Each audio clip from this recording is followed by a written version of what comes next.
Welcome to the UglyMugsPodcast. I'm your host, Quincy. And your other host, Justin.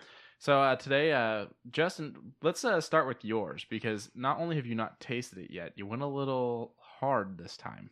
I put 2 tea bags in there. Okay, so what are you drinking? I'm drinking Watermelon Lime Zinger from Celestial Seasonings. And I did throw in a second one because it smells really good, and we bought a honey sticks for it. So here we go. Dun-dun. Dun-dun. That's actually really good. Like I'm glad I did the second one. Okay, cool. Whew. I told him, I was like, it's going to be so strong, it's going to knock you out. I'm just going to start throwing hands. Oh, you're going to kick these hands. Yeah, and then over with me, we went to Sprouts today for our coffee and tea. Not sponsored, but I like the place. So I picked up Wicked Joe. It's an organic coffee. This one is organic fair trade Wicked French. It says it's smoky and smooth. Baker's chocolate with an unexpected hint of sweetness. And I actually have to say, I kind of agree with that, because I put 2 scoops of sugar in and went, oh crap, I'm supposed to try this black before we actually try it mixed. And I ended up not putting any cream in because I love the way it tastes now. So it's just got sugar. I've got no creamer in there at all. Which is a first, I think, for this entire show. Yeah, I used to be able to drink coffee with just cream, no sugar, but I like the mixture of the two. This doesn't need it. And I will go back and try a cup of this black because now I'm curious. So I'm happy with this decision. So did we want to jump straight into news, or did we want to talk a little bit about the Spyro? Let's go ahead. Crash thing? Let's go ahead and get those out of the way. So we got the Crash Insane trilogy, which was a complete remaster rebuild of the Crash Bandicoot games. Then we got Spyro Reignited, which was a complete from the ground up rebuilding by Toys for Bob. No, that one wasn't even Insomniac.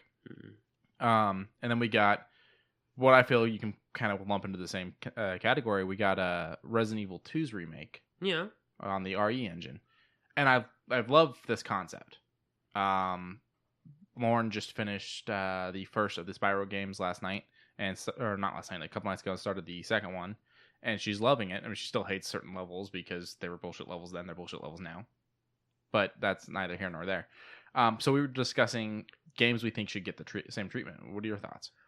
You know, there's a few that come to mind. A couple from the N64 that could get pulled up now, such as like Donkey Kong 64. If they took away a little bit of the collectabilities, you know, that's one of some of the collectathons that were out during that time. Banjo-Kazooie, Banjo-Tooie, yeah, stuff like that. Well, those kind of got with the rare. So replay. I have the rare replay. I was actually playing it last night because I was thinking about this subject. The issue is it's the exact same game. They didn't improve it in any way. Okay. Well, then maybe that could use a little bit of an update, or maybe just an entire new game for it.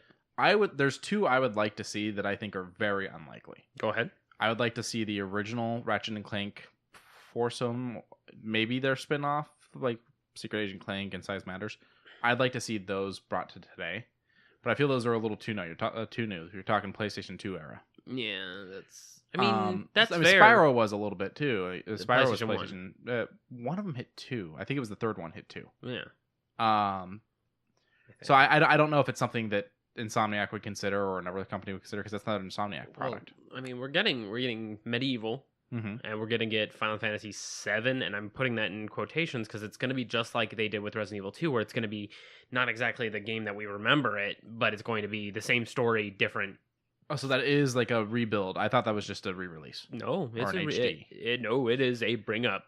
After having experienced what I've experienced between Crash and Spyro, and especially Resident Evil 2, I don't ever want to see an HD collection again. Like, HD collections are bullshit to me now, personally. Yeah, okay. I mean, when I got Silent Hill HD collection, thoroughly disappointed. Well, I have HD collection for Hitman. Hitman, that's right. And it's the exact same games, and it's the games I remember and I love it. But then I sit there and I played the new Hitman game. Maybe not the newest one, but the one before it. And I'm like, God, there's so much they could do with those. I just played that last night too. Did you? Yeah. Hitman 1 or 2? The season 1. Season 1. I finally got by the last mission. Okay. I thoroughly enjoyed one. Season 2 is thoroughly enjoyable too. I'm just Warner Brothers just pissing me off over there. It's not even Square Enix. It's Warner Brothers. Because Square Enix isn't even doing season 2. But then that's like the Metal Gear HD collection. While it's great because you can play Metal Gear on newer consoles, it kind of makes you stop and go, could you imagine the old Metal Gears with today's Metal Gears tech? They made a pachinko machine with Metal Gear Solid 3. Tears are streaming down my cheeks right now. I mean, we live in Vegas, so how many things do we see get made into machines? A lot, yeah. But nothing that you care so heavily about that you would want to see a video game of. I mean, you walk through the casinos, you see Aliens, you see Ghostbusters, you see Wizard of Oz. But those are getting current reiterations. You look at Metal Gear, they're done. Yeah, well, they didn't know they were done when they made the pachinko machine, to be fair. But I would like to see, instead of an HD collection of Metal Gear, I'd like to see Metal Gear with the quality of the later Metal Gears. Like, not quality because some of the later Metal Gears, it's like, wow, this is the full game. Yeah. But, like, the look, the feel is what I'm saying. I think you're getting that from Ground Zeroes. Yeah. Ground Zeroes, I was like, Ground Zeroes was a test run. He didn't charge full price for it. I got it for free. Oh, yeah. He didn't charge full price. I think it was $30. He was just like, this is what the Fox engine can do. This is what we're working on. Also, we have Kiefer Sutherland as Snake, and he didn't do a bad job. He's no David Hayter by any way, shape, or form. No, I mean, I like Kiefer Sutherland. He's done a lot of characters in video games I have liked. He's in one of the Call of Duty games. I think it's World at War. No. Yeah, it's World at War. He's your drill sergeant. Really? Yeah. There's other games he's in, but when it comes to Call of Duty, it's World at War. Who was the one who played the villain in, like, Infinite Warfare? I didn't play Infinite. Oh. So I don't know. Oh, that's going to bother me for a little bit, but continue. So, I like him, but when you already have an established voice actor who's still around in voice acting, stick with that voice actor. I don't know if there might have been a falling out, but... If there was, then I guess I get it. You don't want to give up on the franchise because of it. But, I don't know. I don't think Kiefer Sutherland would. I think Snake. I mean, I said he didn't do that bad. Mm-hmm. He did. It was... And to be 300% fair, little bit of spoilers, it's not really Snake. So... Yeah, no, I know. That makes sense.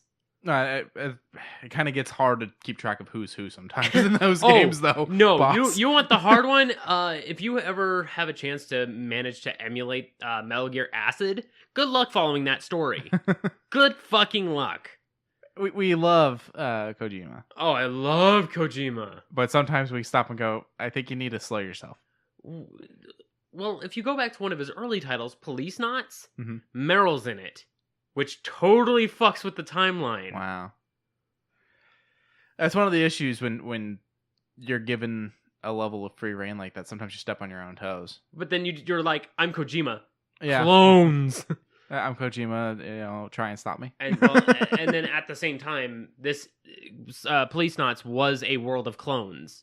Gotcha. So clones things making me think of something. So I was playing through PlayStation 4's Spider-Man again. Okay. I finished the New Game Plus. I've platinumed the thing technically twice because I platinumed it. Then they released the DLCs that added achievements, trophies. Sorry. Thank you.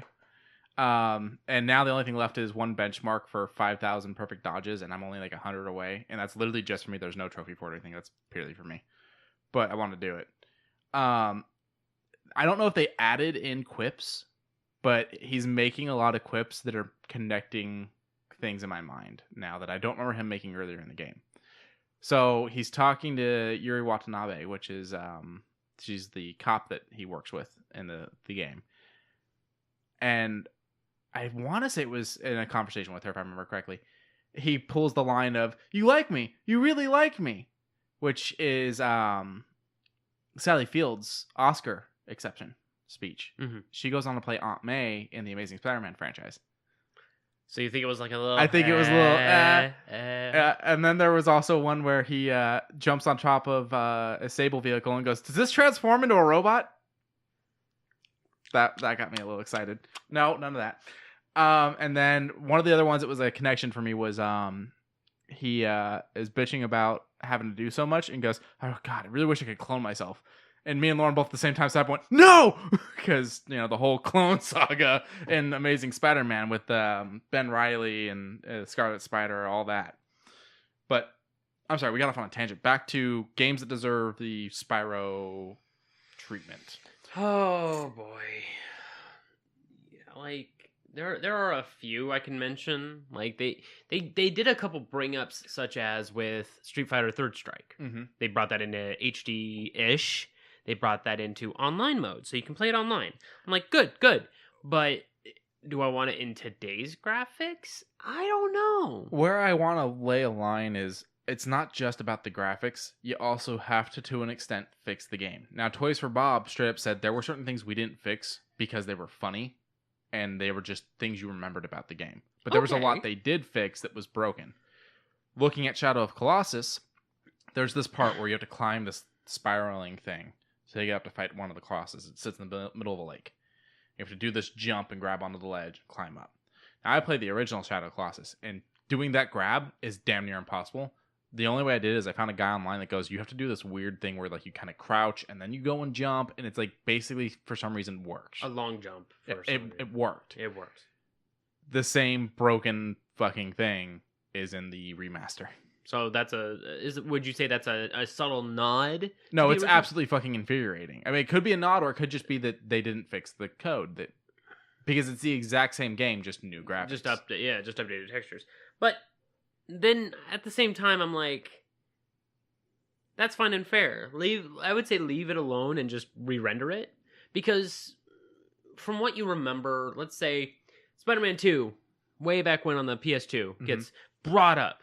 Nothing changed. The whole quick time event where he's web swinging through the building and falls flat on his face. Now, that's something you'd have to keep.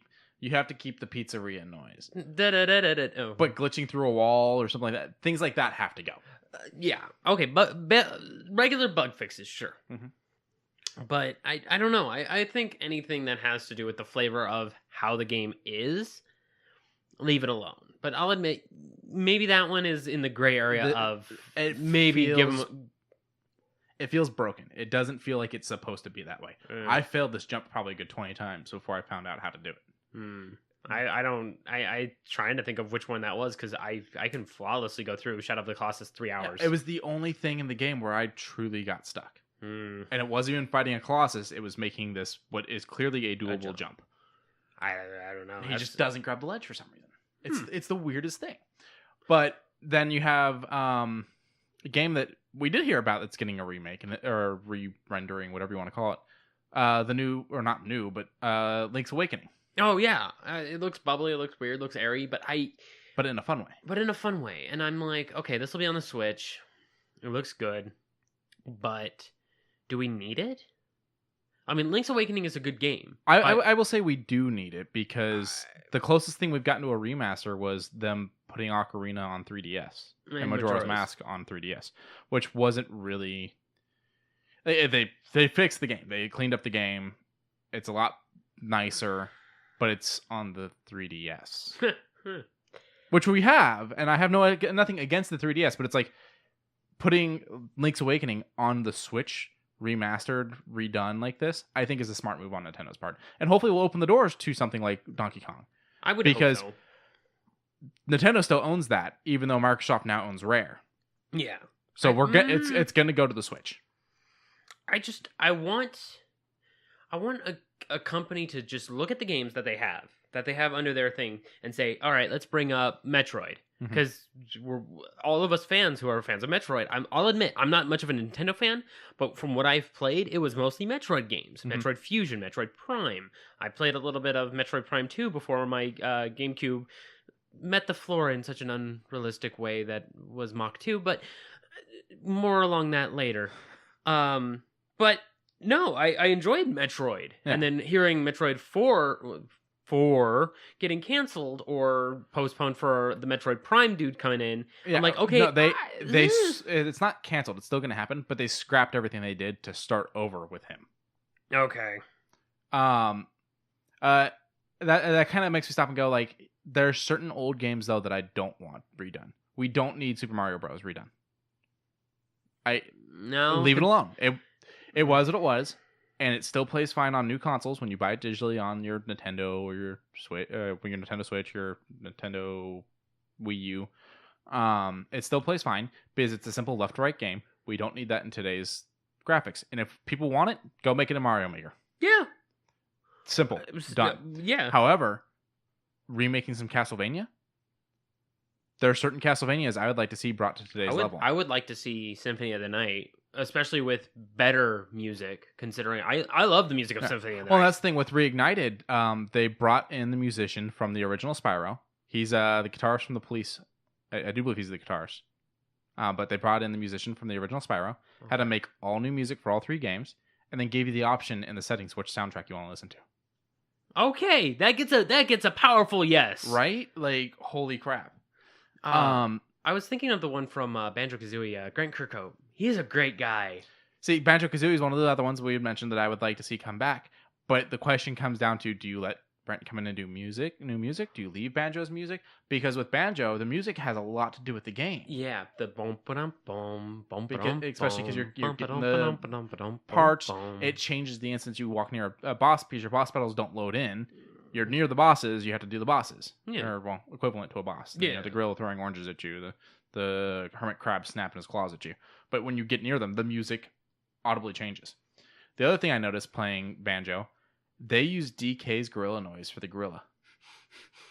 And I'm like, Microsoft, you were supposed to give everything Donkey Kong back to Nintendo when you bought Rare. How dare you? Like, how was there not a lawsuit? And what was the other one that got announced? Oh, Catherine. Which I think is a little odd, because I feel like Catherine's a little too new to me. Because I'm playing Catherine on my PlayStation 4. 2011. Yeah, I'm playing Catherine on my PlayStation 4, and it feels like a PlayStation 4 game. Like, there's nothing wrong with it. Yeah. I mean, I'm down for new levels and new music, sure, but if you wanted to make like an expansion or something, or a sequel, fine. But remake, re-rendering, reboot, whatever you want to call it. There are 2 games that I did a little quick search just to make sure I was correct. One is Fear Effect. It's a heavy storytelling game. It's more along the lines of mostly storytelling, not much gameplay. It's kind of like the Heavy Rain of 2007, 2008-ish. Okay. It said it was going to release last year, so I don't know if it's going to be this year. I'm super excited. It's a lot of cell shading. It's like Killer 7 style of how it looks. Okay. And it's just very stylized. I liked it back when. The second one is one of my favorite games that I've ever played that has the sci-fi horror genre. System Shock is getting an update. Gotcha. When I heard that, I was like, I don't want them to ruin it. The one that basically inspired, or whatever you want to say, BioShock. Yes, System Shock 2. Yeah. Yes. That's one I could see coming back. The other ones I was looking at, and one of the things I was trying to take into consideration is it either has to be a franchise that stopped, like Spyro and Crash, or a franchise that's still going but has refound itself, like Resident Evil. Well, Capcom hasn't fallen off. That's why I said they're still going, but they kind of refound themselves with Resident Evil 7. I mean, Monster Hunter World did well. Well, I'm not saying Capcom as a company. I'm saying you're talking Resident Evil. Yeah. Okay. I'm like, no. Capcom's fine. I'm still playing Dead Rising 4. Like, and then you still got Devil May Cry 5 coming out in a couple weeks. That's another one that got an HD renditioning. How would you feel about them remaking any of the originals to today's level? Just 3. Just 3? Just 3. And okay. redo the music. Don't get me wrong. The guy from The Cure, I believe it is, who did the music. Really? Yeah. Wow. There was another band that helped out, but I cannot recall right now. But yeah, they worked it out really nice, and I would like to see maybe another indie band get their heading, because I don't think The Cure is doing too much as far as. Well, maybe even having them come back and like they did with the guy for Spyro. You know? Oh yeah. But when I started thinking about a game that hasn't done anything, or a game that's like refinding itself, I came up with one that hasn't done anything. Redo Jak and Daxter. And I'm not saying new ones. I'm saying the re-renditioning like they have Spyro Reignited. They did that. Insane Trilogy. They did that for the PS3, and they called it a day. Was it an actual redo, or was it just HD? Just HD. Yeah, see, that's what I'm saying. I'm tired of the HDs, because after getting what I've gotten from these 3 games, HDs feel like crap. You're yes and no, because I will admit the Metal Gear Solid HD collection feels good. All of them feel great. They were already pretty good feeling games originally, though. You're right, but I mean, the Metal Gear Solid 3 played better. It seemed like it had a little bit more frame rate, to be 100% honest, than the PS2 equivalent. The only downside I would say to the HD is that it tried way too hard during the cutscenes to try and render everything in at once, because the PS3 had this very strange emulation program. The PS3 was just a very strange console in general. Yes and no. I mean, you're talking a console that used more of its RAM than its own games did. You're correct. You are right. I'm not saying it was a bad console by any means. I'm saying it was a weird choice. Yes. I mean, as said, I upgraded. I voided the warranty. I pulled off the top. I put in a 2 terabyte hard drive and replaced one of the RAM sticks. So that way I can make this thing go a little bit better. Yeah. But nothing can make it play better. Well, and even now I'm still running into some things that I'm like, this was broken on 3 and it's still broken on 4. And this is going to upset people because I know that they treat this game as the Holy Grail. Fallout New Vegas? Fallout New Vegas. Yeah, okay. Ran great on my 360. Playing it on 3, that's where the RAM issue came in, was the running it on the PlayStation 3. The 3 used so much of its own RAM that the game didn't have enough RAM, and so when it would start rewriting its save files, it inevitably fucked up and crashed. You play it on 4, it is the jumpiest damn thing. I don't know what's wrong, but playing it on 4, it is just all over the place. I put it down, I was like, I'm going to wait for them to make it backwards compatible on the Xbox 360. I can't do this. This is just too much. I'm hoping Obsidian doesn't, especially considering Obsidian's, coming out with Outer Worlds. They could use the cache to load in things and make sure it runs smoothly. Okay, I just had a sip of the tea now. Too strong now? It's a bit strong. It's punching back. It's very heavy on the lime. The watermelon is a nice subtlety to help. You think it's because you did 2 bags that was the issue? It's because I did 2 bags. See, I'm about halfway through the coffee, and I'm like, no, this is still good. Like, not doing creamer was not a bad decision. Yeah, I didn't think it would be. So another one I would like to see get this treatment. Kid Icarus. You know what? Let's go back to the NES era. Let's start ripping things from the NES and start pulling. Super NES, Genesis. Mega Man fucking X. Legacies. Or Legends. You don't want to see a re-rendering of Legends? Maybe if they fixed a lot of things. That's what I'm saying. That's why I'm saying that the Spyro treatment, not the HD treatment, you have to fix it. I would say just do a whole new Mega Man. Well, yeah. I mean, I would love a new Mega Man, but I just, after seeing so many Mega Man kind of come out and you go, really? I just don't know if they have it anymore. I'm just gonna shrug and hope. I played the shit out of Mega Man. Oh yeah, Mega Man 2 is my favorite. I still have my Game Boy ones. But I don't know. I don't have a lot of faith. One thing I saw people talking about, because I did some research to try to see what people were looking at. Mm-hmm. A lot of people were like Sonic Adventures 1 and 2. I don't know if Sega would be down to try and revitalize Sonic, considering their track record as of late. Sonic Boom, Sonic the Werewolf one, Unleashed, Sonic and the Black Sword, those were not winners, and then all of a sudden you got Sonic Colors, and that's why I'm saying that maybe it doesn't need to be Sega. Well, do what happened with Spyro, where it was Toys for Bob, and Insomniac had nothing to do with that. So they just outsourced it and sell it. I don't think they'll do that to Sonic.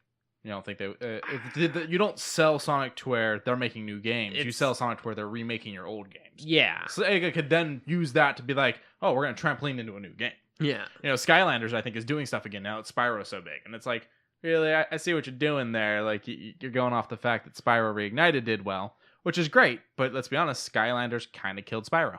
Because it's Spyro and you don't even realize it. And the Spyro that they had for it looked like a weird rabbit. It looked weird. Well, they all looked weird. Hunter looked weird. All of them looked weird. Oh. On to news! You want to move on to news? No more that you can think of?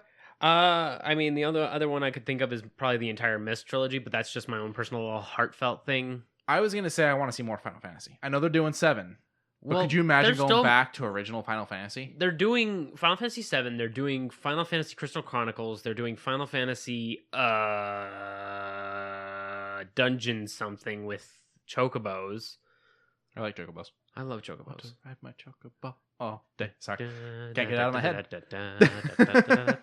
Now, I love all the music of any Final Fantasy game. But Mostly playing the most recent Final Fantasy. First of all, when I bought mine, it came with one of the soundtracks. Oh, I bought it digitally, but I've got when they're in the car, I can go through other games' soundtracks. I love it. 15. Yeah. Okay. That game is fucking beautiful. It is. I started that game and I was like, holy... And I don't have a 4K console. I don't have a 4K TV. I don't have all this 4K crap. And I'm blown away.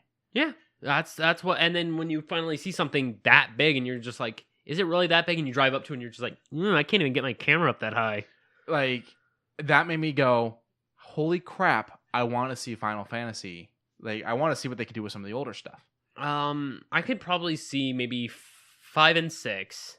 I can't see 8. I can't see 9, and they already did 10 and 10 1? too. Well, 1, 2. I know 1 and 2. There was a lot of story. 1, 2, and 3 for Japan are 4, 5, and 6 for us. So we don't know what original 1, 2, and 3 are unless we go and play the Japanese variants. Okay, I'm thinking back to I was on my NES. So that's probably 4. You think it was 4? I'm gonna go double Super check. NES. Sorry, Super NES. Oh, Super NES. Then that's 5 or 6 with Kefka. Okay. Well, then, how do you feel about those then? Yeah. I'm down. I'm down. It's just the only downside is I don't know. I think it's gonna get the Octopath Traveler treatment where it looks like it's the old 2D variants, but it's rendered up. And I'll show you a couple screenshots. Yeah. Keep it looking like it's old 2D. Keep it looking like it's 8-bit or whatever bit it was. But if we did those bits at today's level. Like, I'm not saying that it has to be full free roam or anything, because it wouldn't work with those games. You'd have to rebuild a whole game. But yeah, it make might. them pretty, make them work well, make them available. That's one of the crazy things. So what is this you're showing me? I'm showing you Octopath Traveler. Octopath Traveler. Is this the one you were talking about for the Switch? Yes, the one that I was like, I'll I could get behind that. Yeah. That would look good. And that would be fun. And Goon played me a little bit of the music from it, and I was like, this is actually really good. The battle music was really nice. It plays like a regular JRPG, turn-based. Pick your skills to match who you're playing. That sort of thing. I'm like, okay, I can get behind this. There's skills, there's individual instances, there's special encounters, there's special collaborations. I'm like, you know what? Square Enix seems to be trying to go back to their roots. And I can't remember the last Square Enix game that actually upset me, honestly. I've enjoyed Tomb Raider. I enjoyed their Hitman. Just Cause. See, okay. There you go. I didn't play I played Just Cause 2. 2 was great. I didn't play 3. Okay. So, I know that doesn't count, but it's still a fucked up game. Square Enix fucked up. Okay, fine. I'm just saying, for me personally. For you personally. Okay. I didn't play it, so I'm like, they're going strong. And then you're like, Just Cause 3, and I'm like, they're limping a little bit, but they're going to get there. Yeah, no. Just Cause 3 had a lot of issues on the PS4, what with its crash rate of 35%. See, now, that's not great. Is that Square Enix's fault? Is that PlayStation's fault? It's Square Enix for publishing an unfinished product. Gotcha. That brings me to something we'll talk in a minute. But apparently, Just Cause 4 is doing well. Okay. So I can't be. I haven't played 4. I don't know too much about it. I know that there's a lot of fuck around rocket things that you can do in that game. Is 4 doing better than Crackdown 3? Whoa. Sorry, shots fired. I know. Apparently Crackdown 3 did not do well. I'm sad because I wanted this to work for Terry Crews so bad. I mean, have you seen the commercials? Yeah. He was so happy. No. Have you seen, he did a thing on YouTube, basically like a version of Cribs type of thing. He's got an apartment in LA. It's not where he always lives, but he lives there sometimes when he's working in LA. Okay. And he kind of showed it off. He's got a gaming center. Like, he's got his area where he plays his computer games. Yeah, he and his, I believe his son. Built a computer. And they've got Star Wars wallpaper.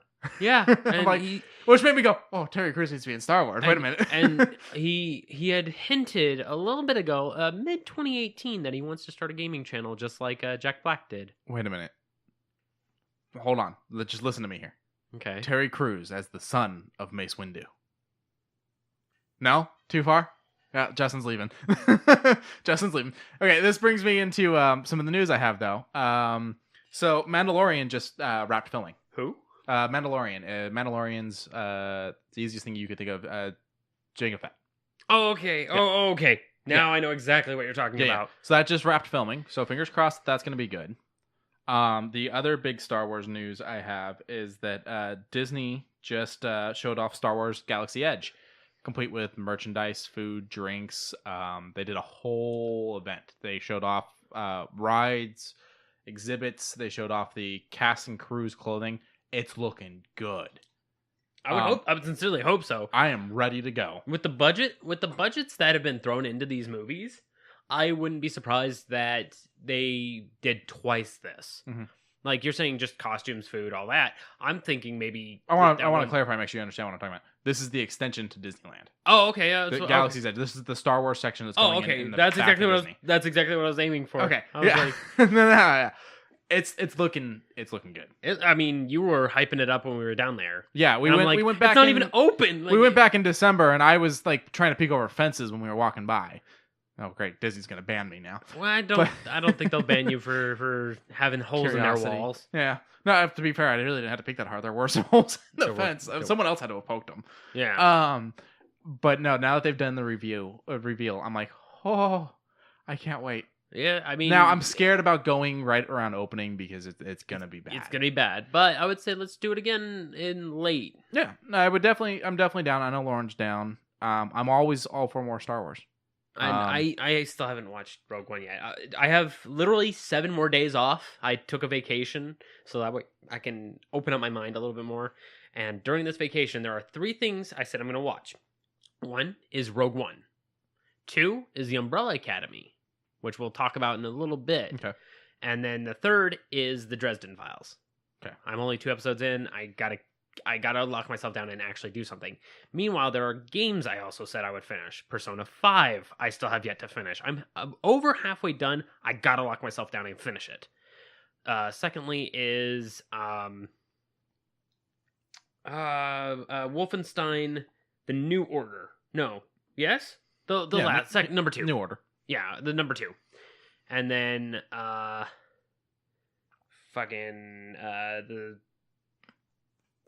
was just playing it. Hitman. Oh, okay. Hitman Season 2, I got the first 2 things for, so I'll go and pop into that. Yeah, I mean, if you jump on Xbox, we've got them on there. Oh, perfect, because this is my free pass thing. Yeah, I bought it digitally. So. Okay, and then on top of that, Quincy and I also said that we were going to play Wildlands. Yeah, which is on sale right now, so we'll probably be able to grab that. Not affiliated with Microsoft, but no, do check out their Ubisoft. What is it? Ubisoft sale? Ubisoft sale. Ubisoft. Also, The Division.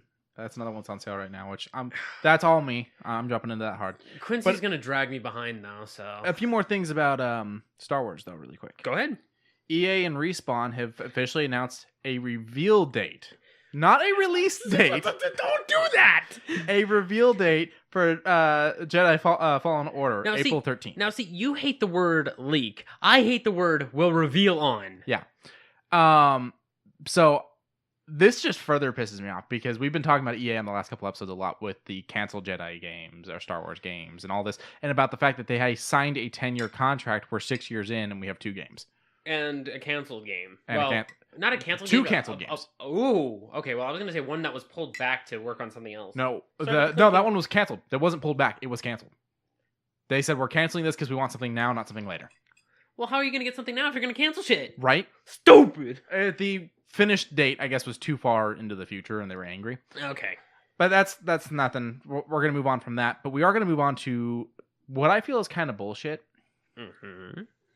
So, I know a lot of people like to use Rotten Tomatoes to base things. You already know what I'm talking about. I wasn't going to put this on my list, but okay. Go ahead. Rotten Tomatoes is, big for reviewing things. And it makes or breaks movies sometimes. And I read a lot of Rotten Tomatoes reviews, not because I enjoy them, but because I want to see how stupid people are. Well, Captain Marvel got hit hard with reviews, and it's not even out. A lot of them very sexist. There are a lot of crybabies on the internet. To the point that Zachary Levi, the actor for Shazam, came out and told everyone to stop. like, we're living in a society where, a female superhero, they better, flash that cleavage if they want to get anything done. That's why Wonder Woman did somewhat adequate, because she had that bust cut, and it's like, which is not our opinion at all. No, not at all. I'll admit, I saw the first half of it on some on like a Daily Motion. Okay. On some foreign website. It was Russian bootleg nonsense. Nothing was in English, to be 300% fair, so I didn't get the full benefit. But I enjoyed the scenes that were portraying. I think it looks good. I mean, it looked great. I'm excited. I would like to purchase it and actually watch it in English. I'm down to watch both Shazam and Captain Marvel. I don't even care that they're competing companies with similar names. I don't care. They both looked well acted, well casted, well written. You sold me on watching Shazam. I wasn't even thinking twice, but when you told me about the ticket thing and the... just the way the director's been is what sold you? Yeah, pretty much. Gotcha. Just because... I want someone who's human-like. I don't want someone like Steven Spielberg who's a shut-in but can make brilliant works, because it's like, I don't know the director at all. But then when you have the director be a little bit more open and personable. You like the, I'm going to come out and talk to the audience. I'm going to come out and talk to the fans. Yeah, I like that. But then you have people like M. Night Shyamalan, who is really confusing, who will do both and still wind up confusing. To be fair, the way fans are towards him, I understand why sometimes he isn't exactly out to talk. He shouldn't have touched Avatar. Airbender, yeah. I never watched that, actually, the cartoon either. But I did sit down with a friend to watch the live action, and we got about 3 minutes in. He went, "None of this is right," and he turned it off. I'm not even kidding. He immediately was like, "This isn't right," and shut it off. But the reason I brought this up connected to Star Wars is, so Captain Marvel got hit with all that. Yes. A week later, Episode 9 got hit with it. And yet again, it went sexist. They started dinging the movie, which doesn't even have a title yet and doesn't come out for another 10 months. They started dinging it because of the woman that's running Lucasfilms.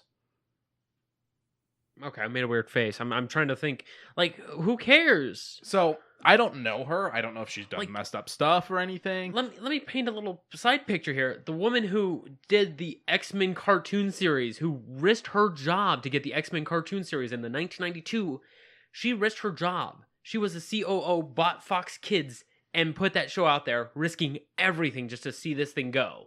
Just because she was like, it's a little dark and gritty. Kids will like it. And kids... liked it. I was all over the 90s Spider-Man cartoon. I think which was connected to... I think she helped. The X-Men. I think she helped push that along, too. Sadly, the reason why that eventually did get canceled is one of the executives at Fox, I think, got in a fight with one of the producers of the Spider-Man one and didn't renew his show because of it. Wow. Yeah, there's some petty moments in that stuff. But yeah, no, I don't get this. I don't approve of this. I already have my issues with Rotten Tomatoes, as do a lot of people in the industry, and I can see why, just experiencing what I experienced as an audience member. Yeah. So I have to say, I get there's always gonna be trolls. You can't take what they're saying serious, and I never will. But there's got to be a certain moment where we stop and go, maybe we should stop people from doing these things. Maybe Rotten Tomatoes should pull the ability to make comments on movies that aren't even out yet. But then you have the people who early see it, like with Infinity War, and then go and say, this was too long. And we're just like, no, it isn't. It's fine. Shut up. Yeah. So that's the thing, though. I feel like if you're going to do that, maybe you should have some kind of, here's my stuff from my early screening. Rotten Tomatoes, let me make my comment. Maybe there should be like an approval process. I don't know. It's just 2 movies just got bombed, and sexually, it was like all sexual bombing too. When one of them doesn't even come out for a couple more days, and another one doesn't come out for another 10 months and doesn't even have a final title yet. Like, holy crap. But that's all I had to say on it. What else is on? What else did you want to talk about today? I just wanted to briefly mention about a couple games. Overwatch is getting a new character. A lot of people have already blown up about it, but some people don't know. Baptista. He is a combat medic, and I liked his intro. His little character intro that he had. Some deserve a bandage, some a bullet. I was like, okay, I like the righteous judgment this guy's got. Kind of looked like Avdol from JoJo, but I digress. Another topic was Sega released a trailer for Judgment, which is their Yakuza series meets Ace Attorney. Phoenix Wright-esque. Super excited for that. So is it actually meeting Ace Attorney, or are you saying it's that feeling? It's going to have you play a private eye, going Okay. through and figuring out certain things Cases while and stuff like also that. getting your fists dirty, that sort of thing. Cool. I like that. Another one is one that we mutually want to talk about: Pokemon Shield and Sword, or Sword and Shield. There's two things I want to talk about for Pokemon. So we'll start with Sword and Shield. So Sword and Shield, we saw the trailer for it, and about 3/4 of the way through, it already showed the Fire Bunny, the Water Newt, whatever animal it was, and then it showed their grass type climbing up the thing, and I leaned in, started to squint, and I said, "Oh, that's a grass monkey, that funky monkey." And I hated myself for the next 2-3 minutes before I said, "I can't believe that Pokemon actually made me sing Beastie Boys." Sorry, I love Beastie Boys. So. I love them too, but I wasn't expecting to start singing them. No, so I've heard some of the concerns, and I haven't played a Pokemon game since original Sapphire. I did play Alpha Sapphire because I was like, oh, they brought my game back, but I don't know, I just didn't get into it. Yeah. But there's concerns, and I feel like they're kind of unfounded because I feel like so Nintendo just basically won when it comes to mobile games. The PS Vita going legacy, being done for. Who's their competition now? So there's fear that now because Sword and Shield are going to go to the Switch, that means no Pokemon game for the 3DS. I don't see that happening because I feel like that'll be the death of the 3DS. I know they've got Fire Emblem I think Fire Emblem came out for the 3DS, and they've got other stuff, but Pokemon is a huge 3DS title, so I don't see them killing handheld when they just won at handheld. They might come out after Sword and Shield. They might actually come out with maybe like Sword, Shield, and then like another type of spears, magic, something like I don't Flaming know. Arrow. Yeah, they might come out with something. Bastille. I think it's the thingy. I don't remember. I think it's the ramming thing, isn't it? No. I don't know. I don't remember. Not the point. No, I don't see Pokemon leaving the 3DS, but I do see it finally coming to console, which is what we've all always wanted. Yeah.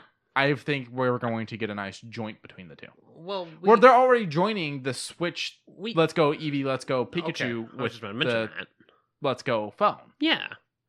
And I mean, it's all of Gen 1 right there. And you can walk with your Pokemon, ride your Pokemon. It's a good bonding experience between you and a digital character.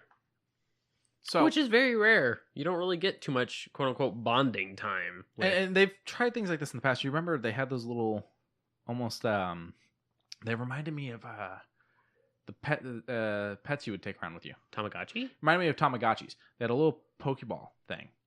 And while you would clip it onto your belt while you were walking, it would let you know there was a Pokemon. It was Bluetoothed. No, it wasn't Bluetooth. It was just a thing you had. And you would suddenly come across Pokemon, you could catch it, and then doing steps would help it bond you. And then you can then Bluetooth it to your 3DS when you got home if you didn't have your 3DS while you're out and about or whatever.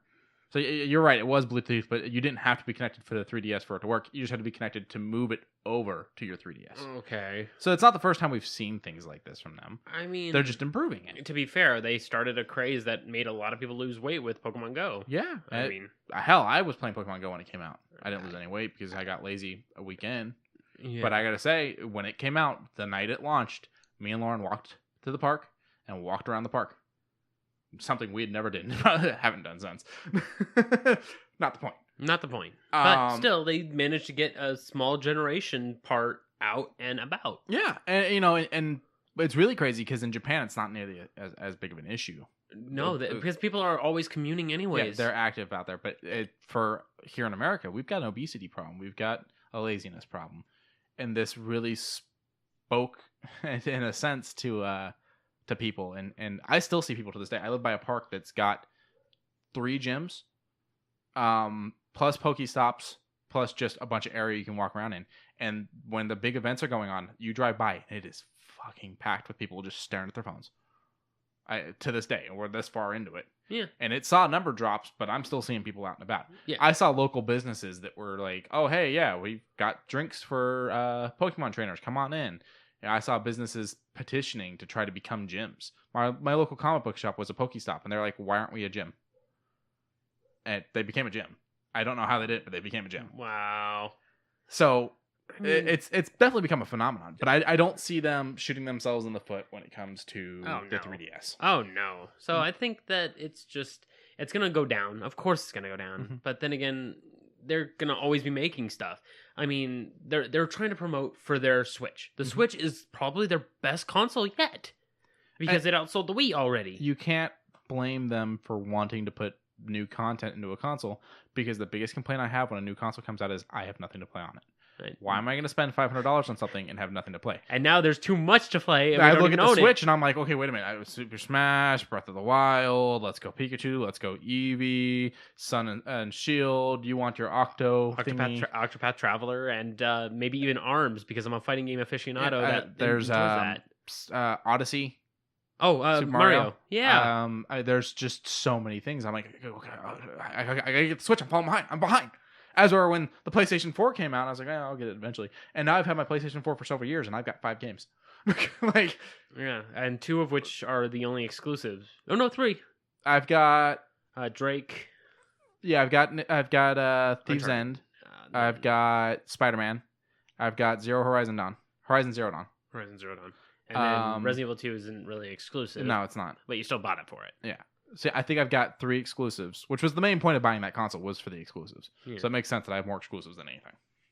And then I play for PlayStation Now, so I play old God of War, old Uncharted, and stuff like that. Oh yeah. The other thing I want to talk about is there's a new Pokemon movie. Oh, Detective Pikachu. No. What? It's I have it right here, so I want to make sure I get the title right. I don't know if I want to. Is it the animated one? Yes, it's the animated one. Mewtwo Strikes Back. It's not called Strikes Back, and that's why I was trying to find. I wrote it down. Oh, it is Strikes Back. Sorry, it Strikes Back Evolution. Ah. So I'm down. It's got a really great poster of Mew and Mewtwo like facing each other. I mean, my issue is they kind of CG'd the shit out of it. They CG'd the shit out of the first one. The art. No. This is to a new level. Claymation. It kind of has that look. Their heads are like. Do you have it up? No, I don't. I can pull it up for you really quick. But their heads are so separate from the world around them. Oh no. Okay. I mean, we saw the first one back in 99, was it? And then Pokemon the movie 2000 came out after. 99. Yeah, and then we got Pokemon 2000. And it was a huge deal, the 99 movie. Yeah. We talked about that last time. We did. And then I think I still have my Ancient Mew somewhere in a box wrapped up in a hard case. That'll probably go for maybe $2-3 because. So what do you think of that? I don't like it. I don't. Grant, I haven't watched the Pokemon movie in a while. I catch the occasional update on the show every now and then. I watch a little bit of the anime, not a lot. The Sun and Moon. I mean, we technically have a meme from the Sun and the Moon with the Pikachu. Yeah. So we just got the new show announced too. Sun and Moon Legends, I think, or something like that. Pokemon is doing very well. Oh yeah, it's doing great. They're doing a huge celebration this year. They're going all out for Pokemon Day. I'm all excited for it. But when I saw this poster, I was like, oh, this Mewtwo movie is gonna be badass, and it's really speaking to me as a kid because I saw that movie. I owned that. I still own that movie on VHS. I still have the chip. I don't think I have the card anymore, but I still have the coin that came with it. But then I saw actual footage from the movie, and I was like, oh. Ooh. I mean, I'm glad to see Brock and Misty are back and whatnot. Good for them. I'm like, ooh. There was a weird love interest thing that was a part of it, and I didn't quite understand it until recently. I'm like, oh, she actually liked Ash. That's why she hung around. It wasn't because he hijacked your bike. It was because he hijacked your bike, but then he turned into, we were okay. But then turn on that charm. Turn on that Ash charm. The ignorancy. So something I didn't talk to you about that I figured you'd be excited about, though. Go ahead. We got some updates on Bond 25. Okay. Remy Malek? Is that how you say his name? The guy that just played Freddie Mercury in Bohemian Rhapsody. Oh, Malik. Malik. Okay, sorry. He is like inches from signing a deal to be the villain. And I was like, ooh, I said it, and I got goosebumps. Like he does pretty good villains, as we've seen in Until Dawn. Mm-hmm. He played Josh. Yeah, and he played a really good, I like it, crazed person. And then we also, this one I did kind of mention to you. I'm gonna butcher her name. Oh yes, Lepeta Navigano. I'm not entirely sure, and I'm not trying to butcher. I really want to know how to say her name, so someone please tell me. She's from Black Panther. Yes. There's talks that she may be in the movie. And I'm like, ooh, she gonna be the Bond girl? Let her be the Bond girl. I'm down. She is very. I want a badass Bond girl. She's very seductive-esque. At the same time, she can be very front-running. I mean, we've had badass Bond girls. We've had Bond girls that just kind of scream and are in danger. We've had a little bit of both. Looks over at Halle Berry, squints. Yeah, I have my issues with Halle, but I did enjoy that movie despite this terrible CGI. Yeah. But I mean, you kind of look at, because this is going to be a Craig one. So you look back at Casino Royale. That Bond girl was very much the I'm in danger, I need your help. But that's because that's how she was in the book. Was there one in Skyfall? Technically, no. Kind of. That was the one that introduced Moneypenny. You're right, but... So we had Moneypenny, and then we had the girl that, and spoilers, gets shot in the head. Bond's supposed to shoot the glass off her head. Oh. Okay. I don't remember Quantum of Solace. I talk about this all the time. Quantum of Solace is a very forgettable movie. I don't remember it either. You just mentioned it, and I was like, oh shit, you're right. I've watched that movie so many times. I can't tell you anything other than I think there was a scene with a train. I remember the game more than I do the movie. Yeah, I have the game, and I remember the game more than I do the movie. And then there was Spectre. And Spectre did have I remember. Yeah, Spectre had a Bond girl, and she was a little bit more action-y involved, and I liked that. Also, Casino Royale had the Bond girl at the beginning that, spoilers, gets killed before they even sleep together because she kind of gave him some information. Yeah. Which is fine. They had the throwaway Bond girl, so I'm ready for a new Bond girl that can kick ass though. Like, I'm excited. Oh yeah. I'm excited we're getting Bond 25 with Craig. I know he wants to leave, and so I'm hoping he still gives us his all. Yeah. If the guy wants to leave, we should let him leave. But they convinced him to stay, so please deliver. Don't go, well, I didn't actually want to do this, and give us a half-ass. And I don't think Craig's that kind of guy, but I know how much he's getting tired of doing Bond. He lost part of a thumb doing Bond. He's gotten to a point where he doesn't want to do Bond anymore. Yeah. But they offered him a really big check. Oh yeah, money will always talk. So those were the two things about Bond that I figured. And then speaking of leaving, Will Smith walked out on Suicide Squad 2. Or something that involved the Suicide Squad. So there's talks it was Suicide Squad 2. There's talks, but it's But not then there was clear. also talks that it was the Suicide Squad reboot. Yeah, and I'm like, even still, it's something that involved DC and him being Deadshot. But so he said he's leaving, and now Warner Brothers says they're trying to decide whether or not they should recast him or put a different character there. I mean, you've got a lot. You've got Red Hood, for Christ's sake. All that just happened. While happening, James Gunn, I do believe, just announced that his Suicide Squad 2 movie starts filming at a certain point this year. Which is not this So one. I'm like, so is this a different movie? Like, DC does not know when to stop. As well, we have Kevin Feige over at Marvel, who just cleared some stuff up for us. He gave us some information on the next phase and let us know, yes, we are avoiding looking at Guardians 3 right now. We're focusing on everything other than Guardians 3 right now. I mean, at least he's upfront about it. And I'm like, good. You're telling us that we're not going to see... anyone that is going to be recovered, quote unquote, in the Endgame. Well, they can be recovered in Endgame. We're not seeing Volume 3. But that's what I mean. Yeah. That's what I mean. And I'm like, well, there's still a lot of story to be told with the Guardians. Yeah. I actually looked up a little bit. There's a lot of shit with the Guardians of the Galaxy. Yeah. And then post Captain Marvel, post Endgame, I'm glad that we know what's coming out after that. But I don't know how that's going to correlate. Because I'm feeling like some of that is going to have to go to space again. Yeah, well, which is fine because they worked well in space, the first two. Well, yeah, and then you had Ragnarok. You still haven't seen that, have you? No, I haven't seen it. I'll get there. But I can't believe this function that we're seeing over at DC.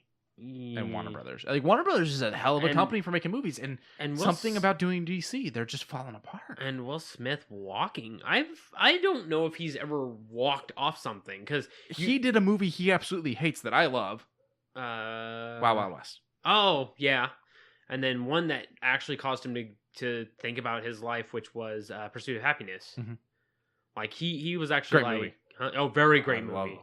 He acted his ass off, and even Jaden Smith was great in that. Yeah, that was his first role before he became the Jaden Smith we now know. But that movie was amazing. And he had the Captain America doll. Yeah. so I mean, the story that he told in that, and then having an upcoming all that, but then you have, what was it? Genie, of course, we already talked about. After Earth. That was Shyamalan, wasn't it? I think it was a Shyamalan Ding Dong movie. And it's like we're getting a long string of bad from him. I wouldn't say bad because, from my understanding, he was amazing as Deadshot. Just the rest of the movie was bad. Yes. I will go ahead and coincide. Okay. He's consistent. He's good, but things around him are bad. Yeah. And Men in Black 3 was great. Okay, yeah, I'll give you Men in Black as well. Because I Am Legend would probably be where it started going downhill, where he was the best part of that movie. Fucking amazing. He was the good part of that. Everything else looked weird. Yet again, a weird adaptation for the book, because the book I Am Legend is much more like the Vincent Price movie. They've I Am Legend's the third incarnation of that, because you had Vincent Price's Last Man on Earth, and then you had Omega Man, and then you had I Am Legend. But even for it being its own version set in the future, the entire time I'm just like, this is great. Will Smith he's acting by himself and doing amazing. Like, even back on his days of Fresh Prince. Oh, I love Fresh Prince. Oh yeah, but the episode where his father was the emotional crying and the strength. Mm-hmm. He went on an interview and said that he did it 3 times in the testing, and he says, I couldn't get my lines right, I couldn't do this, and then in front of the audience, when it came time to, he belted that shit out. Yeah, no, I mean, just thinking about it, I'm getting chills. Like, I love that scene, and not because it's an enjoyable scene, because it's not, but just because it's so well done. Like, it's so strong. And then Uncle Phil just grabbing him and hugging him and everything. And he even made mention of that. He's like, when they were in the hug, he whispered in his ear, "Now that's fucking acting." That's great. No, I don't think I've actually seen a Will Smith movie where I was like, I didn't like Will Smith in it. I've seen Will Smith movies I didn't like. There's gonna be one that will probably hit us, and that's the one where he's playing a secret agent that gets turned into a goddamn pigeon. With the hell is that? Is that something new coming out? Okay, I didn't know anything about Will that. Smith and Spider-Man. The current Spider-Man? Yes. Holland. Yeah. He's in it. He is playing the kid who turns the secret agent Will Smith into the pigeon. Interesting. And I'm like, I mean, I don't. Everyone's got to do family movies every now and then, I guess. Like, real talk, I would not have minded him as like Frozone if Frozone wasn't already voiced. Yeah. I mean, it's good to see 2 good actors that wouldn't have gotten to act together in any other way getting together for a movie. But I'm not sure it needs to be this movie. I mean, when I was watching it, they gave Will a nice visage. It was the nice slim jaw, checking the cufflinks kind of thing, and does the whole James Bond cool move thing. Mm-hmm. And then he does the irregular movements that make him look overly cool. And it's like, so he's the best secret agent gets turned into a pigeon. Oh no, weird wacky hijinks. Well, I'm like, you're gonna make what's really weird is, so this has Tom Holland in it, you said. Yeah, and it's gonna be an hour and a half long movie. He's gonna be talking to Will Smith pigeon. Okay. But Tom Holland's also going to be, I think he's one of the animals, and the new Voyage of Dr. Doolittle with Robert Downey Jr., which is more based off the books than any of the movies have been. And it's actually looking really good. Robert Downey Jr. Robert Downey Jr. will be Dr. Doolittle in Voyage of Dr. Doolittle. Good to see him do more. Iron Man and Spider-Man together again. Oh, yeah. But, I don't know, that's weird. Oh my God, just...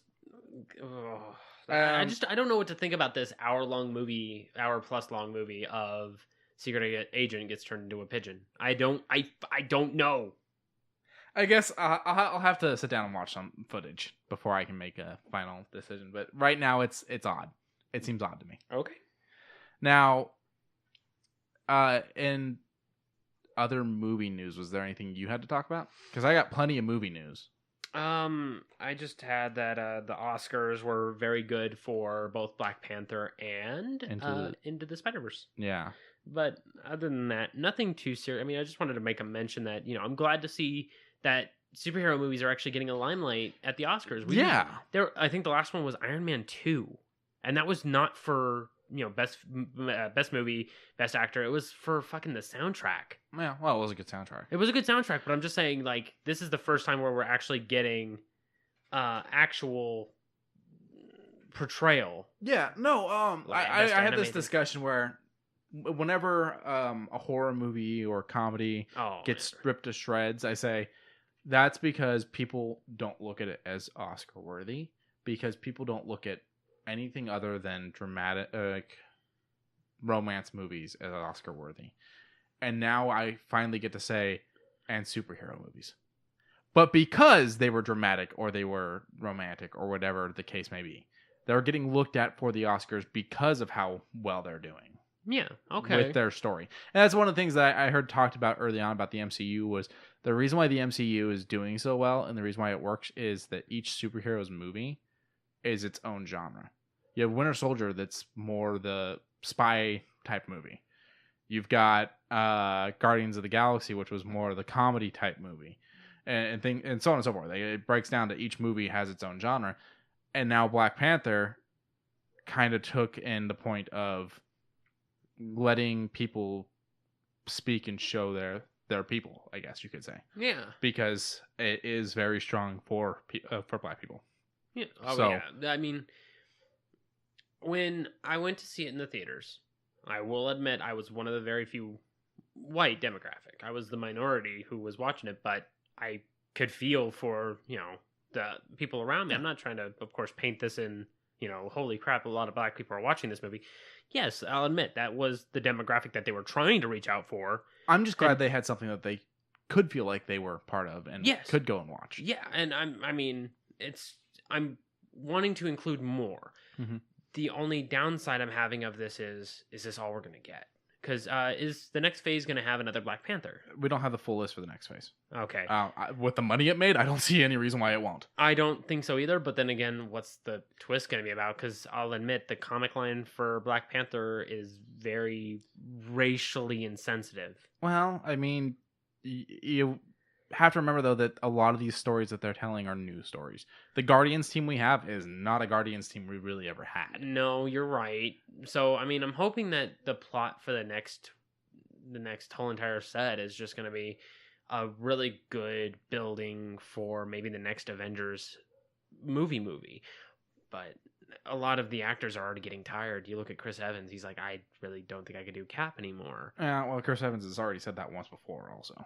So I mean, I understand it got a little bigger than what they expected, but a lot of them came in at a point where there already was at the beginning of a universe and spinoffs of spinoffs. What did you think was going to happen? You're right. So, that all being said, they can all fuck right off if they want, and Black Panther can still do its own movie because Black Panther didn't need them to make its movie. You're right, but it did have the elements of it. Yeah, you have what's his name showing up without the arm because of Ultron. Yeah, things like that. But we don't always need to lay the ground in other movies because those movies didn't have. Because some of those movies didn't have ground laid before them. They came in as the laying ground. They were the origin story, which is fine and fair. So you think back to how the MCU started. It started with Iron Man and the Incredible Hulk, and then those were the first two. And then Captain America: First Soldier. No, I think it goes First Avenger. It goes Iron Man, Incredible Hulk, Thor. I think Iron Man 2, really, and then Captain America and Thor. Oh. But I could be wrong on the order. But I mean, even still, that's a very slim order. No, it was like that because we get references of Cap. There's a Cap being referenced in Incredible Hulk, but it gets deleted. At the beginning of Incredible Hulk was supposed to be that scene that he talks about in the Avengers where he's like, I put a bullet in my head, the other guy spit it out. There's a deleted scene if you go and watch the DVD. Incredible Hulk where he walks out to like Antarctica, puts a gun in his mouth, and pulls the trigger, and Hulk's hand slaps down. And he spits out the bullet and yells, "Banner!" And he smashes the ice. And as the ice is flying out towards the camera from the sea, you see Cap's body in a chunk of ice. And it's really cool. Whole thing got cut. But they referenced it because they knew it was, still part of the thing. And then in Iron Man, I want to say you see the shield at one point.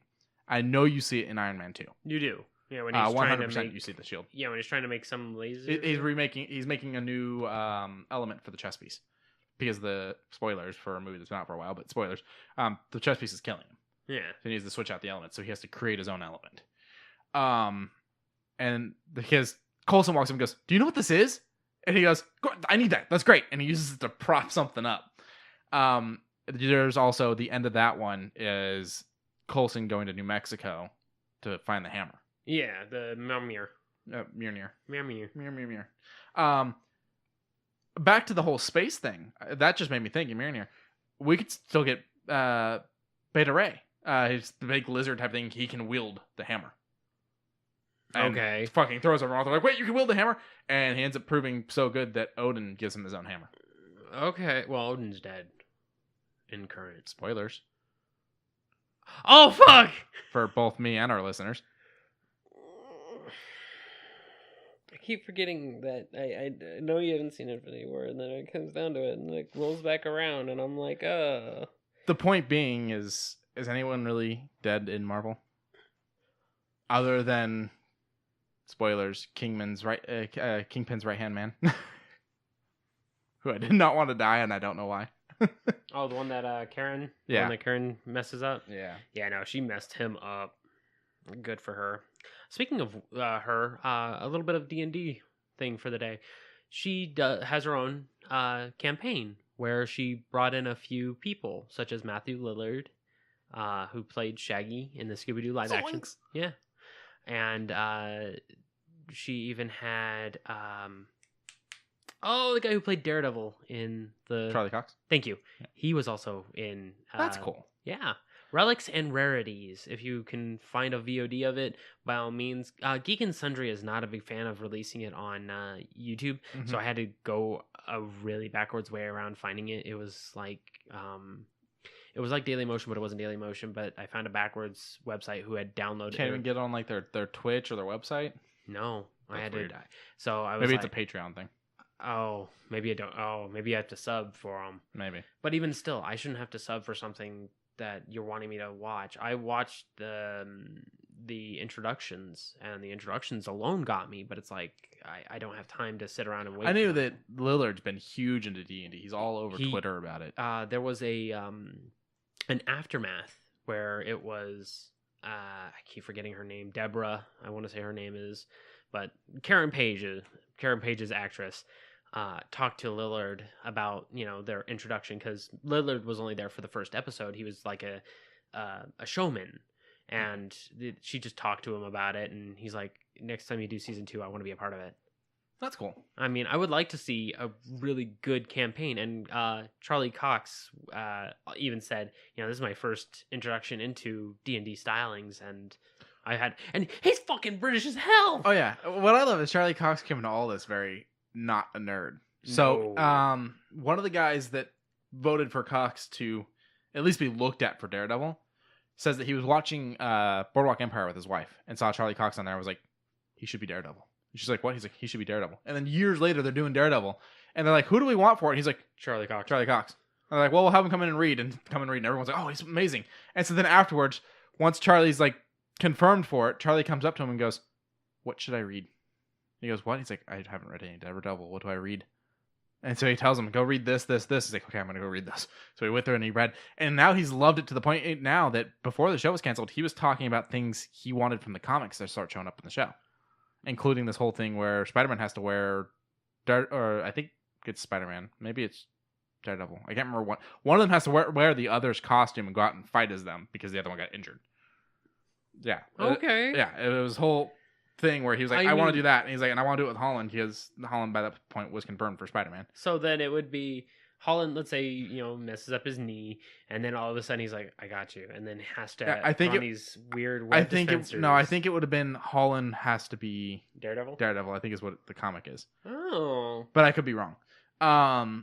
And now he's fallen into D&D and everything, and I just love that he's like, we're converting him slowly. yeah. One of us. And he even One said that of us. he had a blast. And from what I understood, I didn't get to watch that VOD because it's hard to get a hold of. But apparently he says that he did an actual voice for his character, which was a half-elf rogue.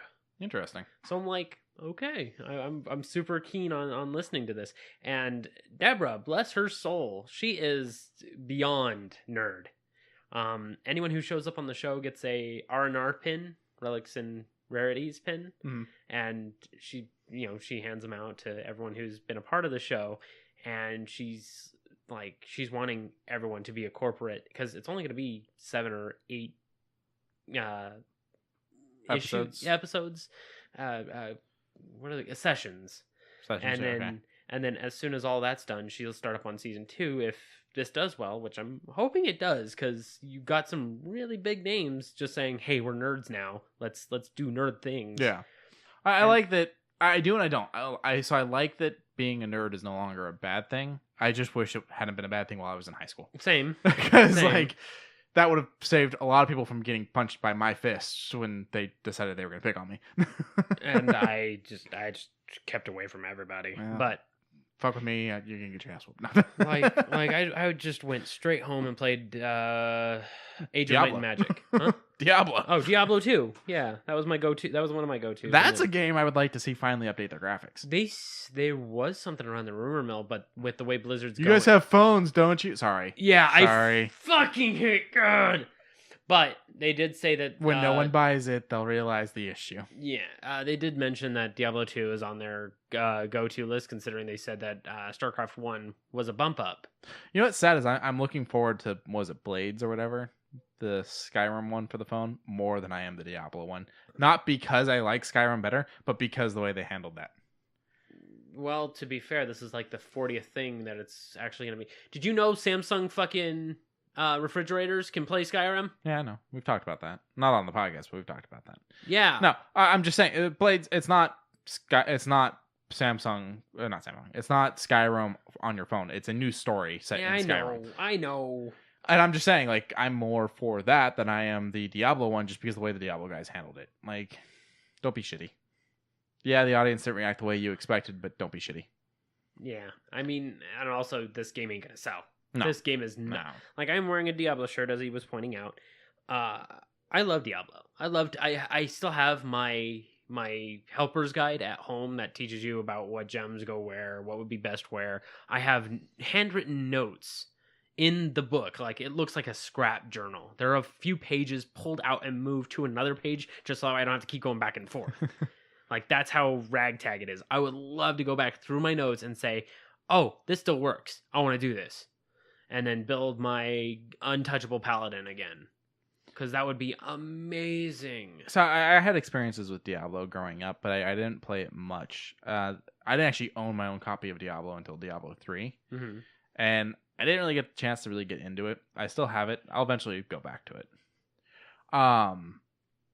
But like I was saying, I like that more people are coming out as nerds. Oh, yeah. But I think the nerd win still goes to David Tennant for Doctor Who. Grew up being a fan. And then finally gets to be it. Not only does he get to be it, but the woman he marries is the daughter of one of the actors. Oh, that's right. Like, damn, dude. You just did what we all wish we could do. Like, but the applause. Golf applause. Yeah. But I had a few more things on my list really quick. Okay. Or not really quick. But not really quick. So Sci-Fi is going to be doing Resident Alien. It's a comic book with Alan Tudyk. Okay. So they're going to be bringing Alan Tudyk in to do Resident Alien TV show. I'm for it. I want to see something good come out of Sci-Fi again. And I know they've been doing some better stuff lately. Where is Twilight Zone? CBS All Access, their paid subscription service. Yeah. So I probably won't be watching the new Twilight Zone. Fucking disappointing.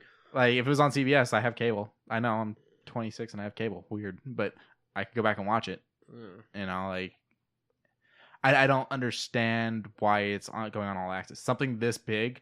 I understand you're trying to get people to buy All Access, and that was probably your thought process. You're wrong. Wrong. Should not have done this. But I can't remember the last thing from Sci-Fi I saw that I was like truly excited about. So this may be that thing. Okay. I know that they're doing Krypton right now, but there's just so much DC stuff. I stick in the Arrowverse, and that's where I'm at. I can't go further than the Arrowverse right now. We had mentioned that Hulu's going to be doing a bunch of Marvel shows, right? They're going to be doing a bunch of animated Marvel shows. So Kevin Smith's coming in to direct Howard the Duck. Okay. Well, we just got told they're doing a MODOK show with Patton Oswalt voicing him. I kind of want that. I kind of want it too. Like, and don't... Patton's a nerd, so he'll know what he's talking about. Yeah. Or at least do the research if he doesn't already. Yeah. So I don't know how to feel about that. They're doing a lot of these animated series, and my big thing is make the animated shows connected to each other. They don't have to be connected to the MCU if you don't want them to be. Well, speaking of that, Disney Plus said that their new shows are going to be connected. So, oh, yeah. So this is where things are going to be like, how big is this universe going to be? Well, no, that's the thing. The Disney Plus things, they're using characters from the Avengers. So there's going to be a show that is Scarlet Witch and Vision. There's going to be a show that's Loki. They're doing a mini series with Falcon and Winter Soldier. And the actors for all those have been confirmed that the actors from the movies are coming in to do the shows. Okay, then. So those being connected was never a guessing thing. It was like, oh yeah, they're using the same actors. They have to be. Okay. I didn't know if they were going to do like... I think the concept of this is... like X-Men-esque. Yeah. In them. I think the concept with this was, yeah, there's shows on ABC. There's shows on Freeform, which used to be ABC Family. There's shows on Netflix. Let's do shows on our thing, because they were doing their thing no matter what. They were doing Plus, and they're like, let's do shows there too to get people to watch. And I feel like this was a good idea in the sense that they're not stopping us from getting the content, because there's still Marvel content in other places for us through ABC. Although I can't remember his name right now, but the guy that plays Agent Coulson just said that he thinks that Agents of S.H.I.E.L.D. is ending after season 7. So, okay. But Cloak and Dagger's still going, so we got that. And I didn't even know about it until the last episode. Cloak and Dagger's about to do season 2. Yeah. That's the crazy thing. Like they're working on season 2. So we're still gonna have our way into the Marvel universe, even if we don't pay for Plus. As we're not gonna get Twilight Zone unless we pay for Access, and I'm not paying for Access. I have too many subscription services as is. Yeah. But with the Hulu ones, if they want to connect them, great. I'm all for keeping the universe going. The only thing that concerns me about them connecting them is we did get Seth Green as Howard the Duck in the Guardians movies. So is he gonna do? I think we already have a voice actor for Howard the Duck for the cartoon, and it's not Seth. I mean, you're bound to mix match. So I'm just saying. I mean, it's having him coming into a voice he's already doing. So I kind of don't want these to be connected. Let these be in their own little pocket universe. I mean, we're probably never going to see the Collector again, but having him be Del Toro was a nice pick. But then it's like, if we see the Collector later on, Del Toro I don't think wants to keep getting done twice. Yeah, but I don't think he wants to get back into the get-up just for a 2-line. I mean, he did it for the damn ride at Disney. You're right, but I just don't think that he will get back in the get-up again for that. I don't know. I mean, it comes down to what these actors are willing to do and what their contracts say. Also, the contracts are a big thing. You're right. I'm just voicing a small opinion. But I mean, even if they were to bring him in animated, so he didn't have to get into the get up. Oh, you're right. Like I was saying, I want the cartoons to do well. We've had plenty of Marvel cartoons going on during this universe thing that are directly inspired by the movies but never connected. They could do the same thing with the Hulu ones. But if Hulu's going to do 10 animated things, they at least need to be connected to each other. And I'm throwing out a number of 10 because I think the actual count is over 10. I'm not entirely sure, though. A few more things when it comes to movies. Part of Lake Mead Road was closed out here in Vegas. Which, by the way, we are no longer under snow. We're now in the lovely 70-degree weather 1 week later. I don't understand what I walked out with the jacket and it was already sweltering. I was like, what's going on? Yeah, gotta cut this weather bipolarness out. So part of Lake Mead Road was closed out here in Vegas because they're filming the new Leprechaun movie. Leprechaun is back again. I don't know if it's going to be the same actor. I haven't looked into it yet. But I thought these movies were done after doing 2 movies where he went to the hood and got a little racist. So Just a little? A little. And other news of horror things that I thought were done. Have you had any experience with Shudder, the streaming service? Just that brief one that you showed me. Okay. So Shudder's a horror streaming service, not sponsored, but a fan. I have it, and we enjoy it. They are getting into original programming now, as most streaming services are, because they know that that's you got to stay alive in this market. They're bringing back Critters as a TV show. Okay. So it's gonna be Critters: A New Beginning, and it's just the original Critters movies were not good. The first one is the only one I'll accept watching, and even that's a rough watch for me. It's like that bad. They're really cheesy horror movies. I think it's the second one where the critters are happening because of Easter, because the eggs are being mistaken and being hidden at like regular Easter eggs. I don't remember. It was a long time since I watched it. There's a podcast called The Horror Show. Big fans. Big fan of it. I definitely suggest it if you're listen to all of our episodes and want to go listen to something. I mean, they you're just hoping that they don't fuck this up. Yeah, no. If they can fuck it up all they want. Critters already sucks. Oh, but wow. Horror Show likes to call the critters Krites, and I keep having to catch myself because I almost texted someone today. I was like, "Oh, Krites is getting a new show," and I was like, "They're not going to know what that means."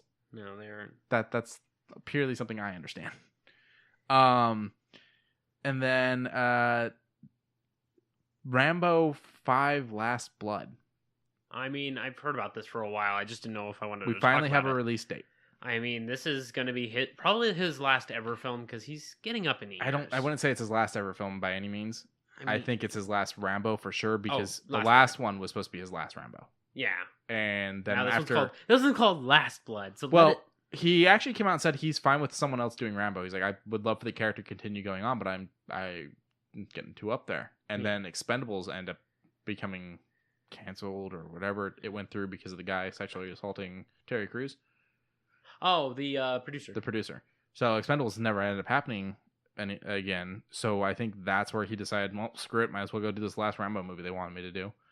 And so it's Last Blood. And it's got a release date. They're aiming for September 20th this year. Okay. So I love Rambo. I've got the collector set downstairs. I mean, Rambo is an okay movie where it's like the first hour is medial talking with a here and there of stabbing, and then the last half hour is just pure gratuitous violence with a minigun. Completely obliterating a police station. Yeah.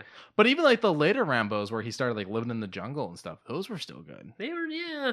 And you had the one where every trailer had drowning pools let the bodies hit the floor. Yeah, and I was holy crap. Like, every trailer, like I don't think I saw a single trailer where that song wasn't used at least for a second. They wanted everything. If you're gonna spend the money on the song, might as well, right?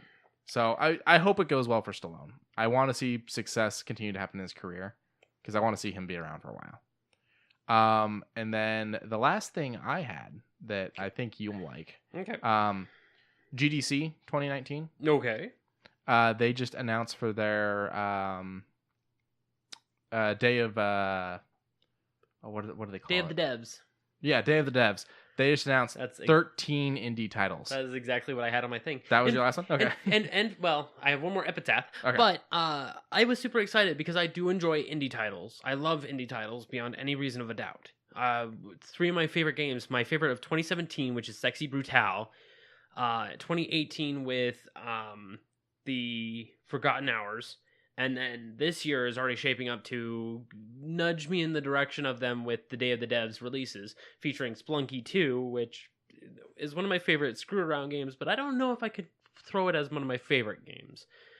I do enjoy all the games that I saw on the list. There are a couple that I need a little bit more of.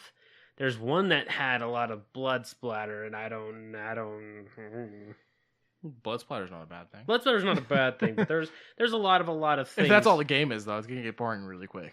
I mean, that's pretty much Blood Splatter the game, or Splatterhouse the game. Blood Splatter the game. Well, no, that's the name. I know. Oh, okay. Yeah. Okay. Continue. Ignore me. It's a good list. Go check it out. Look up Day of the Devs and check out these games for yourself. I can't go into detail on each and every one of them, but they are all really good looking. Yeah, I didn't. There was no way I was going to come in here with a list of 13 things to sit there and break down and just draw on about. I mean, the first one I can honestly say, Splunky 2, is I'm not saying that like there's 13 things and I don't care about them. I'm just saying like, oh yeah. To sit there and go into detail about all 13, we'd be here forever. Oh yeah. I just felt I knew you'd want to talk a little bit about it because it's right up your alley. It is up my alley. And there was one more thing you want to go into. The very, very last thing is we have a sponsor. Kind of. It's an affiliate program. Yeah. So, Tokyo Treat. It is a box that is curated for you specifically for each month. You go ahead and use the link that we're going to put at the very top of this description. We get a small kickback, and everything that is going to be put toward that is actually going to be toward a new computer / our host that is hosting this. Do you like Japanese treats sent to you once a month? Then go ahead and look into this. It ranges anywhere from their specially flavored Kit Kats to maybe a bottle of very special soda like their vanilla Pepsi that they've had the last month. So I like Japanese treats. I go to Tokyo Discount here in town. Mm-hmm. I get Japanese tweets. Oh, I can't talk. Tweets. I get Japanese treats every now and then. And I do like their sodas. Now, the problem is they're normally too expensive with the import and whatnot that a lot of times I decide not to buy a lot of the stuff I want. Like, for instance, there are these little marshmallow Hello Kitty things with chocolate in the middle. Absolutely amazing. Way too expensive. You're right. But the prices on this box actually look pretty good. $25 for the regular box, and I think if you use our special affiliate code, I believe you get $5 off. I think it's free shipping as well. Mm-hmm. But even still, you're getting $100 worth of product. Yeah. Guaranteed. For $25.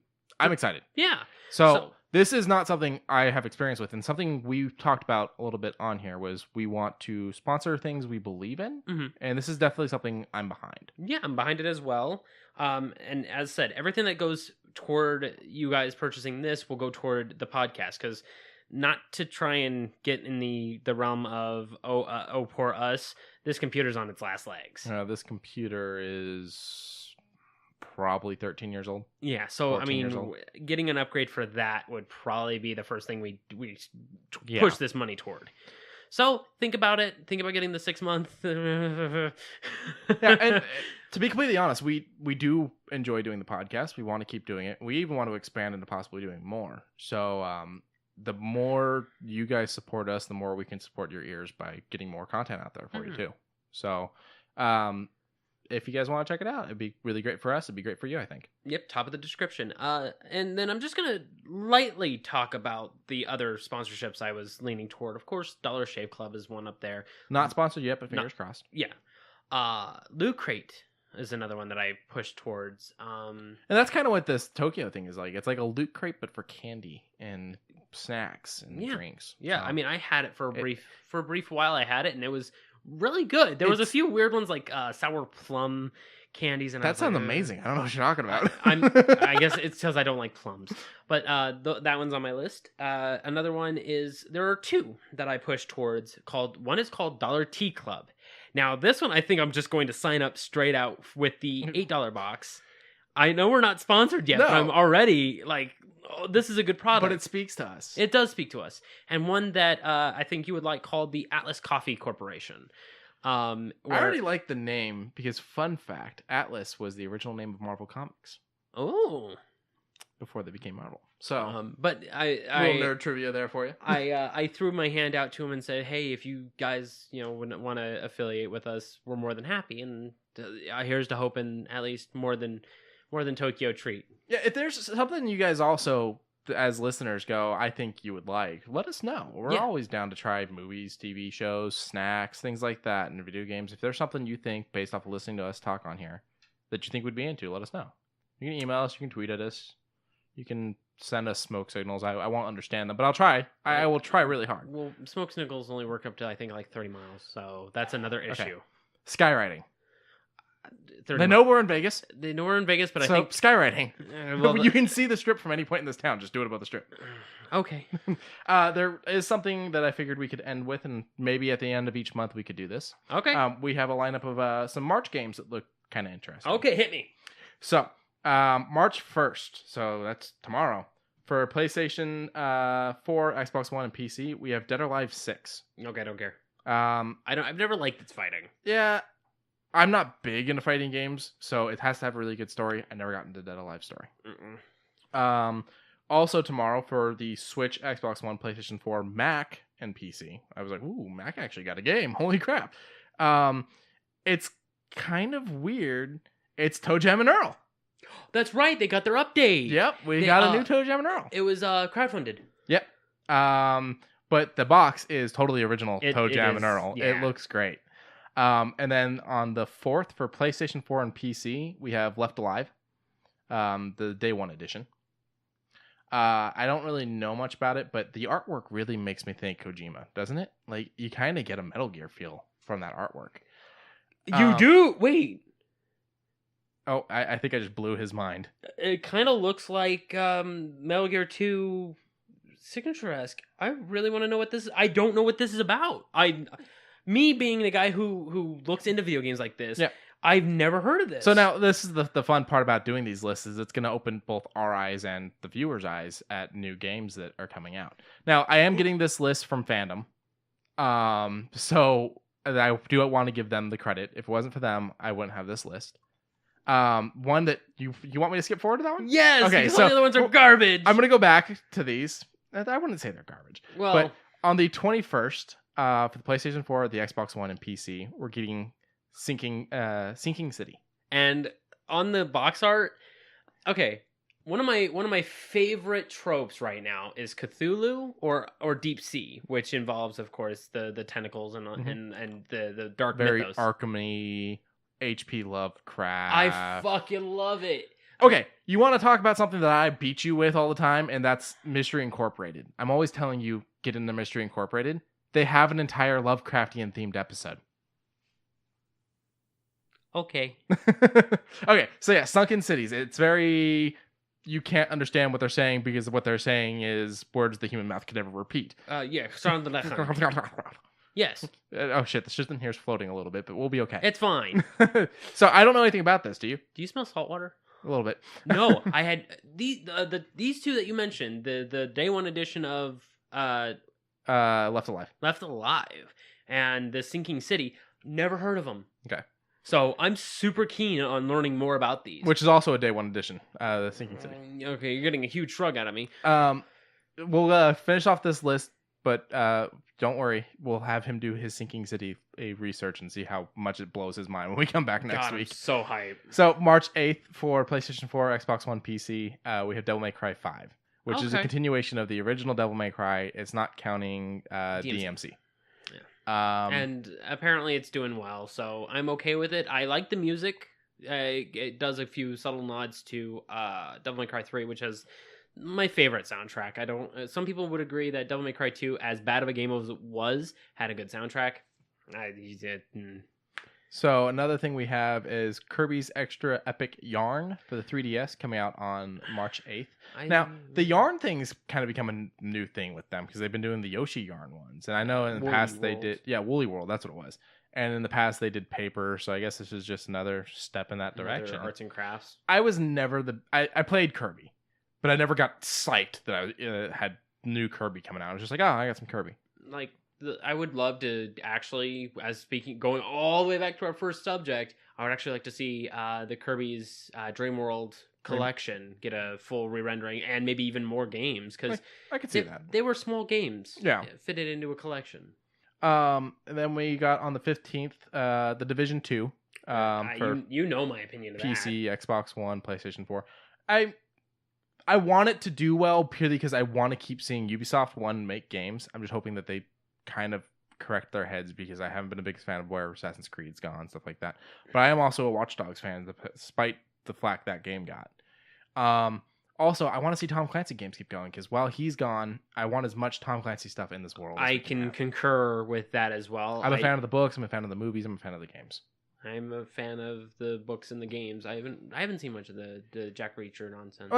There's also and, like Red October and all. Yeah, that. that's Jack Reacher. That's early. That's also Jack Reacher. Yeah, it's just not connected. So the original run we had was Hunt for Red October, not Pelican. Clear and Present Danger. Oh, okay. And Danger Close? No, there was another. Danger Close was someone else. There was another one with Harrison. I came real close to just shouting out Blade Runner. No, Blade Runner, but instead it was a Tom Clancy. It was the one that did the best other than Hunt for Red October, and I'm spacing on it. But Harrison did like a 3 run, and then we had the Sum of All Fears with Ben Affleck and Morgan Freeman. No, not a and bad then we movie. just had Jack Reacher, and now we've got the Jack Reacher TV show. Yeah. But I want to keep seeing Clancy stuff. Clancy was a good writer. Yeah. I enjoy his books. And even the game developers that work around those works, because Yeah. I mean, as mentioned, we're probably going to hop into Wildlands later on. Mm-hmm. Yeah, and I am probably going to keep humping. I'm going to keep hopping into Division until I finally finish that damn game. I'm a completionist at heart. That's my big problem. You're probably going to drag me behind. Probably. And I'm going to be like, 350 caliber shots to continue. And then we've got One Piece World Seeker, March 15th, skip. PlayStation 4, Xbox One, PC. Skip. Sekiro Shadow. Die twice. Yeah. I've seen a little bit about this. It looks kind of interesting. Now, I haven't seen enough to know anything about it. Now, to the listeners, I have a Dark Souls tattoo right here on my inner arm. It is the bonfire with the Drangleic sword stabbed right in the middle. Looks great. Looks fantastic. I haven't had to touch it up once. I love Miyazaki works. This game does not look like a Miyazaki works. So I don't know how to go into this. I've seen gameplay. It looks fucking amazing. Maybe you wanted to go in a different direction. I'm not saying that it's bad. I'm saying that You're weary. I'm very weary. It's going to be full single player. There will be no co-op, jolly cooperation. I don't think every game needs to have co-op. I'm not saying that it does either, Yeah. but at the same time, it's a I was about to say Lost Souls. It's a Dark Souls-esque game. I was kind of expecting it, but I'm going to go in with a full open mind. I saw gameplay. I've played a little bit at the GameStop Expo 3 years ago. So that demo 3 years ago to now has changed drastically. Mm-hmm. Like, you know how at the bottom it'll say gameplay now does not equivalent to full release? Mm-hmm. That's pretty much what that was. It played good when I played it, but it looks better now. Yeah, this is set for PlayStation 4, Xbox One, and PC for the 22nd of March. So we're not far out. We're not far out. 3 weeks away. Roughly. And it's something we've been talking a little bit about. Final Fantasy VII, March 26th. Digital only for Xbox One and then Switch. I didn't know it was that soon. Yep, 26th. Now, I find it weird that they decided to go digital only, and I'm assuming that's because they're making the chips for the Switch, and they don't want to have to make it onto a disc. That's fine and fair, I suppose. Then we finally have the rest of The Walking Dead final season, March 26th, PlayStation 4, Xbox One, PC, and Switch. Thank you, People Can Fly. Skybound. Skybound? Skybound. Wait, People Can Fly is Bulletstorm. Never mind. Yeah, Skybound. It's Robert Kirkman's company. That's why it happened. The guy that created The Walking Dead started his own video game company, which is what saved us getting an ending to The Walking Dead games, because Telltale basically said, fuck it. Clementine deserved it. Kind of screwed Kirkman, because it's like people look at him and go, you're Walking Dead. And he's like, well, we're going to fix it. You know? And he did. Apparently, these chapters actually had some really good choices, albeit a few more bugs, because you have people who...